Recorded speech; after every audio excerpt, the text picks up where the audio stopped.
Si la solitude sépare, elle tranche bien des liens qu'on ne coupe qu'à regret, mais elle permet de plonger des racines dans ce qui est essentiel.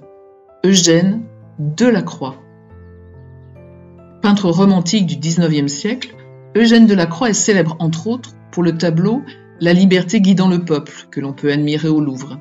C'est une scène de barricade où l'on voit une femme coiffée d'un bonnet phrygien, elle a le sein dénudé, elle brandit un drapeau, avec autour un enfant avec des pistolets. Il y a des hommes armés et des blessés au sol. Mais ce n'est pas pour son œuvre que la citation de Delacroix m'a interpellé, mais plutôt pour l'intemporalité de ce qui est dit ici.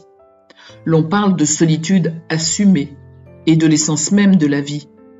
Savoir qui l'on est vraiment, se trouver, se retrouver pour certains, faire des choix, prendre les décisions qui conviennent à notre vibration sans se soucier de l'autre.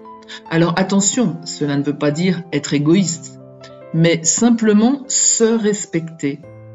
Car plus vous saurez qui vous êtes vraiment, plus vous saurez vous honorer et être ouvert et disponible pour autrui.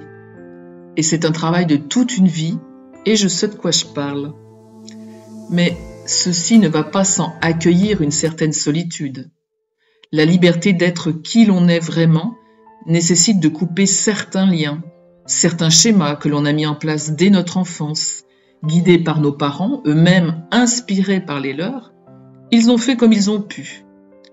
Mais nous sommes tous uniques, et c'est en respectant notre unicité, en comprenant la raison de notre présence sur Terre, en co-créant avec l'autre qui n'est que notre miroir, que la vie prend une autre saveur.